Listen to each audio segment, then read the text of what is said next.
Governor Reagan, at the Republican Governors Conference in Tulsa, the consensus was that for 2 days you conducted yourself like a candidate for your party's presidential or vice presidential nomination. Do you still maintain you're not a possible contender for either office?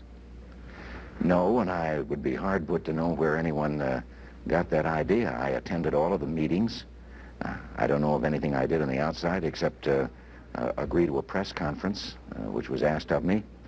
And other than that, I was in the meetings where the press wasn't present or none of the public. In Tulsa, Oklahoma, at the Republican Governors Conference, in color, Face the Nation, a spontaneous and unrehearsed news interview with Governor Ronald Reagan of California. Governor Reagan will be questioned by CBS News correspondent Bill Stout, Paul Hope of the Washington Star, and CBS News correspondent Martin Agronsky. We shall resume the interview with Governor Reagan in a moment. Governor, I wonder if we can go back to that question. Do you still maintain you're not a possible contender for either the presidential or vice presidential office? Well, I'm certainly not a contender for the latter, for the vice presidential office. I think technically you'd have to recognize that anyone who is a favorite son candidate, even though he is a favorite son candidate only in the sense of directing a delegation or hoping to, that technically at the convention he is a candidate. He is entered in nomination and would be a candidate if the party chose to consider him as such. Well, now, really, you're more than technically a candidate, aren't you? Well, you mean at the convention? I mean, now, at the convention, anytime. Well, I certainly am not now. I haven't injected myself into this race, nor would I. But at the convention, as I say, I use the word technically because it is true that you actually are placed in nomination. That's true of me as well as a number of other favorite son candidates. And I have said for some time that I believe this is going to be an open convention. And therefore, if the delegates choose to consider other than the announced candidates, they'll do so. When you say that you haven't conducted yourself here, Governor, as a possible contender, you're talking perhaps about your own attitude. But what do you think of the attitudes of the people? The people and the delegates decide who will run. You don't really decide for yourself, and no man going into a convention does. Bill, I've said this for a long time. I think the people do. This job seeks rather than someone seeking it. And this you have very little control over. I'm aware of a great many people who have expressed this belief with regard to me, and I'm greatly honored, as I've said before, that anyone should consider me in that light. But I can again say that I have been doing my job, and I have done nothing to encourage or to try and set up any organization to promote that sort of thing. Well, Governor, let's carry you. You've carried yourself a step further, at least. Now we have you saying you're not considering yourself as a contender for the vice presidential nomination, but you can't help it if you go as a favorite son, which makes you a contender for the presidential nomination. Now, could you address yourself to this? Which candidate of the two men who do say they want to be president, get the presidential nomination on the Republican ticket, Nixon or Rockefeller, with which of those two could you most easily make common cause? Well, now I have to not only be evasive, I just have to avoid the answer. Because I have asked our own delegation. We have only had one organizing meeting so far, and that was prior to the official placing them on the ballot or getting them recognized on the ballot as the delegation. I've asked all of our delegates to not give any opinion as to who they might favor when and if the time comes to make a move in some direction, in order to ensure the very unity that caused us to have a single delegation to begin with. Now, it'd hardly behoove me now to come on television nationwide and announce a preference of my own. I just can't do it. Well, as governor of the largest state in the Union, don't you feel some obligation to lead the people? Oh, yes. To tell them who you're for? No, we ran on the basis of a broad-based delegation in which if we were for someone in advance, we would have sought a delegation of people who were pledged or who leaned in that same direction. We didn't. In the interest of unity, which was the whole purpose of this, we have a delegation from California that represents the whole spectrum of the California Party. We have people who are actively in support of various candidates on that delegation. and who have had past support for those delegates.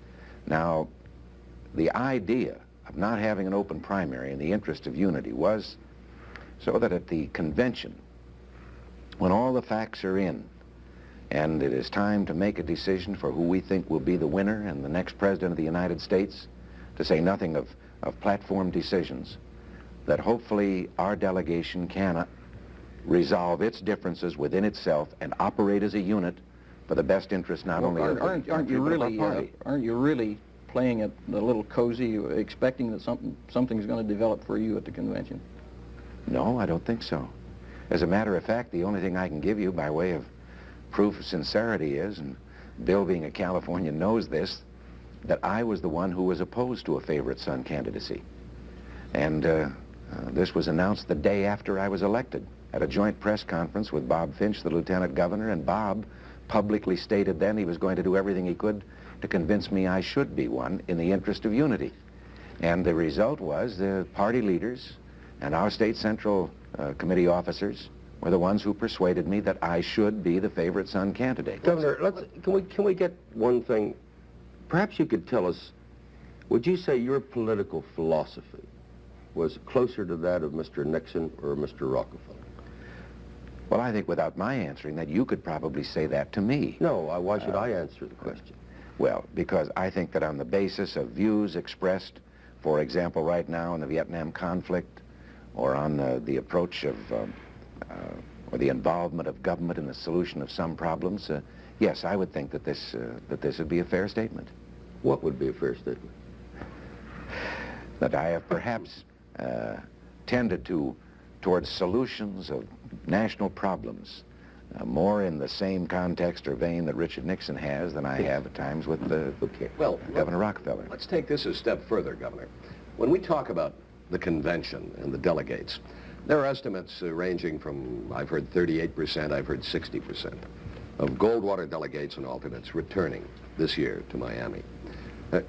Do you see yourself as the only hope of the conservatives in the party? They certainly are not going to rally around Nelson Rockefeller, and many of them may not around Richard Nixon. Where else do they have to go except to you? Well, Bill, I as you know, won't go along anymore with using those labels. I've been working for 2 years trying to get the party to drop the labels. But a great many people do use them. And yet we've been very successful, though, with getting them to. I think there is a different philosophy or belief in the Republican Party today at the grassroots level and on up through the pros.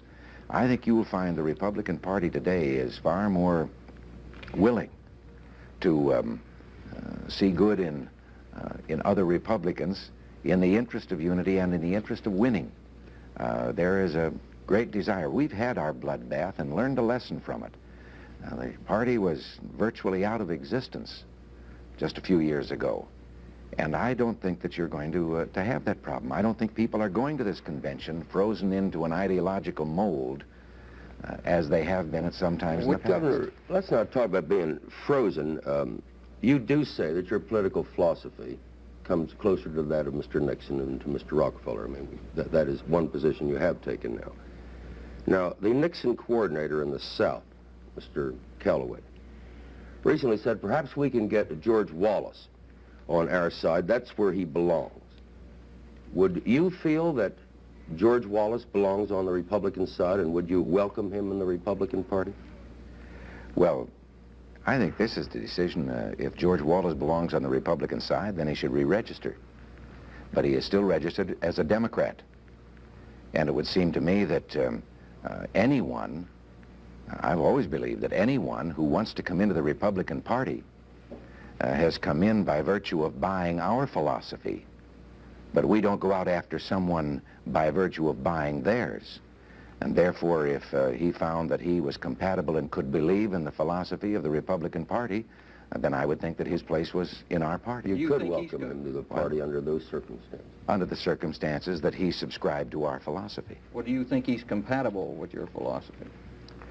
Well, I think if you look at his record as a governor, you will find a number of instances where, on domestic issues, he has been right in line with the present democratic philosophy of government control and subsidy and regulation and so forth, which would be contrary to the Republican philosophy. At the moment, No question that he's expressed some views, particularly in the international scene, regarding Americanism and patriotism and so forth, that I'm sure few people disagree with.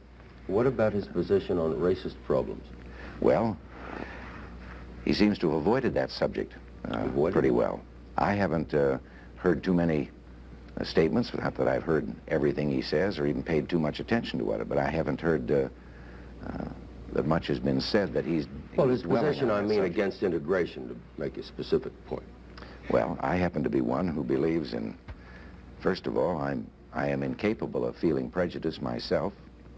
I do not believe in discrimination, and I certainly believe in equality of opportunity for all people, and I believe that the answer to the problem will come someday when all of us in America will stop using, just as we've stopped using the labels in our party, we'll stop hyphenating ourselves and using a word in front of American with a hyphen. Let's go back to these labels, Governor, that you object to, but most people in this country employ in common talk, liberal and conservative. Senator Kuechel lost to Max Rafferty, and there doesn't seem much argument within the Republican Party that Kuechel represented the moderate or liberal wing and Rafferty the conservative, perhaps the right wing. What do you make of that? Well, I recall during the campaign hearing both of them comparing, one, the contender, comparing his views, and the other comparing his vote record with the voting record of Senator George Murphy. And they came out about even with their support of the things that George Murphy had stood for. Now, I think the Kuechel-Rafferty campaign, there were a number of factors. First of all, the contender in this case has been a very successful campaigner in California, winner of 2 elections by wide margins, one by a very wide margin. He is known to the people of California, and the other didn't campaign as actively, spending a great deal of his time in Washington because the Senate was in session.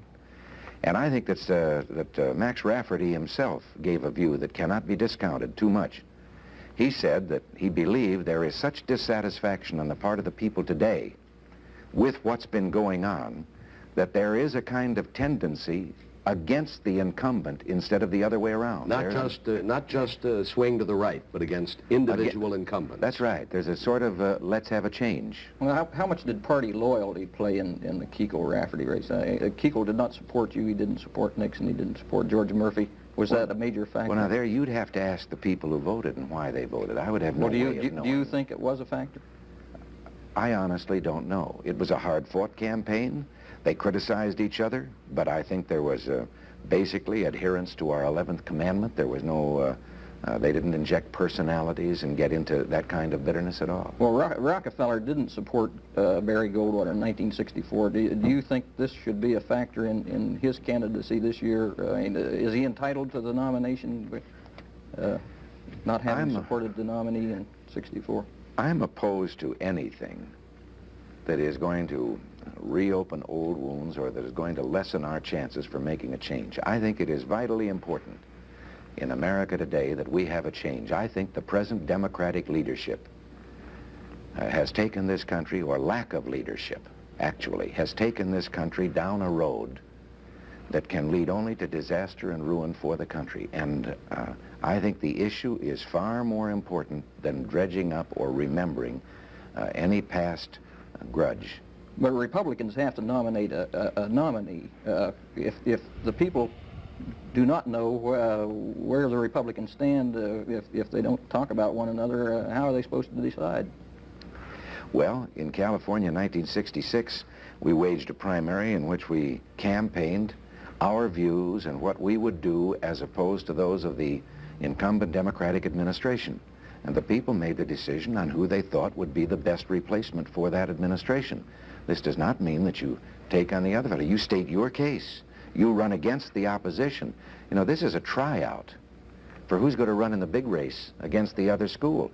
And I've likened it to a track meet. If on Wednesday afternoon the kids go out on the track to do 100 yards to determine who's going to run on Saturday against the other school in the big track meet, you've tried to find out who's the fastest. You don't go down the track spiking each other. to see who can be the only survivor. Yeah, but that's a different game, Governor. That's not politics. Well, no, I don't think it's a different game. What are we interested in? We are interested in the views of the Republican candidates and what they would offer and what they would propose in contrast to the leadership that we now have in Washington. And thus, there's no need to point a finger at any other Republican candidate. You state your case, what you would do. Oh, but it always Governor, happened. What? It's always happened in every campaign, particularly in primaries. And I'm sure it happened in the '66 primary between you and George Christopher. Well, no, I would ask you to go back and find one word that I ever said about him or even mentioned his name. But it takes two. You know, he said a great many things. Well,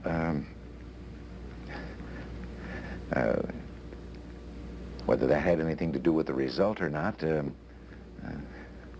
people made a decision. Governor, would you say there's a fundamental difference between your position on Vietnam and that of Nelson Rockefeller? I can't say that I'm a complete authority on his position. I used this just as an example a moment ago, and incidentally, let me correct one.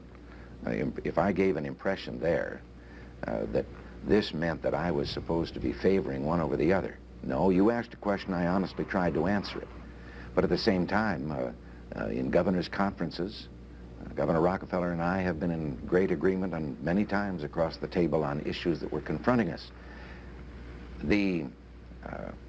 I know that he has announced, whether he has stated it already or not, a position, or that he's going to explain a position on Vietnam. But it has been when I said that I perhaps was closer on that one, looking for an example. I think that what I was actually trying to say was that both Richard Nixon and I have, over the period of the past year, spoken out against the limited war concept, against a win policy, and against the need to be there. Now, my Against the impression win is... policy and against the need to be there, you mean you're willing to lose and you're Against willing the to no, oh, no, withdraw? no, against, did I say win? Against the no-win. No-win policy. The no-win policy. It's been my impression that perhaps Nelson is placing a little more faith in the negotiations or in some kind of compromise settlement than I find myself able to. You have no accept. faith in that prospect of Paris? Oh, I can hope for peace, but I don't hope for the kind of peace that would result in, say, a concession that would allow the Viet Cong to be a part of the South Vietnamese government. I think this would be about the same as the United States government taking the Cosa Nostra in as partners. Governor, if we can move to a different topic. The day after Senator Kennedy died, or perhaps it was the day he died, you blamed demagogic and irresponsible leaders in and out of office. You said that their words had fed this attitude of lawlessness in our society. And as I recall, after that news conference in Sacramento, you refused to identify any of them, or you failed to identify them. Can you tell us now, what kind of people did you have in mind? What are their names? Well, Bill, let me straighten one thing out. I didn't say demagogic leaders. I said demagogic statements by people in and out of public office. Now, a demagogic statement can be deliberate. It can also simply be carelessness on the part of the individual who didn't intend to be a demagogue. But you can go back. One of the reasons for not naming an individual is to try and pick out, and name one would be unfair unless you were going to compile a list of all of them and their statements and say, here, all of these statements we think have contributed to this atmosphere. But we have had statements.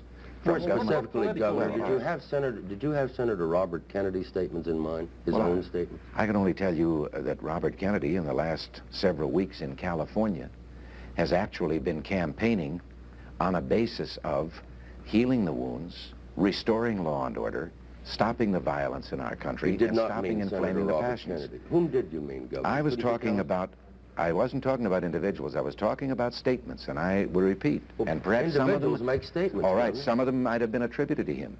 But statements such as someone saying that if he lived in a slum, he too would join a rebellion or could wage a pretty rebellion. Is that what you're talking about? This is the kind of statement I'm talking about. I'm talking about statements made several years ago of a statement that perhaps a jail record would be a mark of honor in this country with regard to being arrested for demonstrations and so forth. I'm talking about any statement of the kind that encourages riots. Now, these could encompass a great many commencement speakers of the last week or so who have appeared on a number of campuses and they come from a number of lines of activity, including academic, including the judicial, and public figures who have talked about encouraging, supposedly just dissent, but encouraging the type of rioting that we've seen in our campuses. I claim these statements are demagogic, and I claim it's time for anyone who is going to speak publicly to think twice with regard to his words, and any word that he thinks might be used, even misinterpreted by someone as to be a ticket or an admission for him to go out and take the law into his own hands, we'd better think twice. Governor, you've talked about student protests. Where would you draw the line on student protests on our campuses? Well, we have in this country a built-in system for dissent. This is what we mean by freedom of speech, freedom of assembly. We have a right to try and persuade our fellow citizens, to try and persuade our elected officials. But I think that dissent must stop short of interfering with the rights of other individuals. When a group takes over the administration building and other buildings of a campus, when they interfere with the orderly processes of the administration, when they force the cancellation of classes and studies on the part of the majority who happens to disagree with them, when they attempt by force to prevent recruiters from various industrial firms from coming on a campus seeking future employees, when they go out in the street and stage civil disobedience, it's all well and good to say that they're staging the civil disobedience with an idea that they will pay the price by being arrested. But how do they repay the person who might have been in an ambulance on their way to the hospital, who was blocked and held up by this demonstration in the street? How do they repay the person perhaps whose house burned down because the fire department couldn't get through the thousands of people, let us say in one of our California cities, who were attempting to attack a draft center? Civil disobedience. In taking the law into your own hands, you very rarely, if at all, can do this without interfering with the basic rights of someone else. And with this, we have no right to do. Do you think the president should have let the Poor People's Campaign camp on public lands in Washington? No, I don't. Unless they were grounds suitable for camping, unless they were coming into an area where this was the custom and where this was proper. Frankly, I am in disagreement with this particular march, and I'm in disagreement with the government's acceptance of it on the basis not of disagreeing with the goals. I think all of us want to do everything we can to lift the standard of living, to bring everyone up as high as they can be brought to enjoy the things that this society of ours can afford.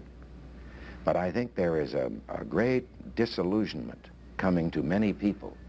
First of all, the idea that by coming and staging such a demonstration in Washington, they can persuade the Congress to pass some law that's going to eliminate poverty or alleviate it even, is a falsehood. And many people are deluded into believing that this can take place.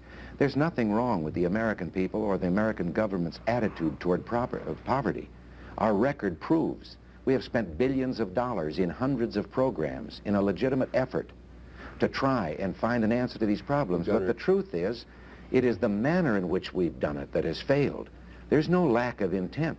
They don't have to persuade Congress to feel a sympathy for the poor. We already have that. Governor, they are poor. They feel that the remedy is not in sight immediately for them, and they sought this way, apparently, to dramatize their position.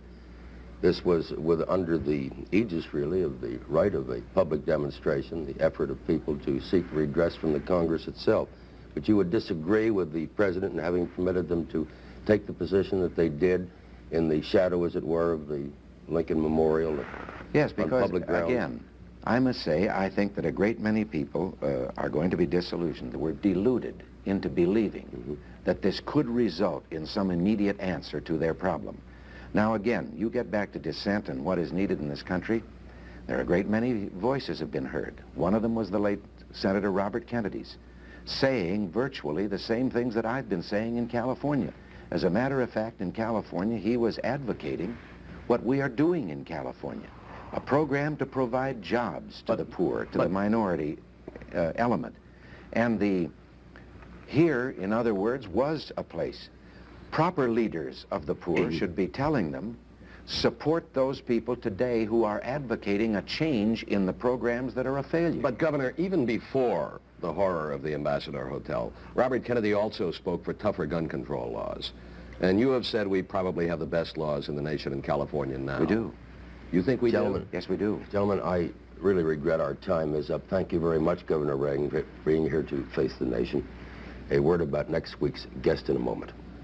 Today on Face the Nation, Governor Ronald Reagan of California was interviewed by CBS News correspondent Bill Stout. Paul Hope of the Washington Star.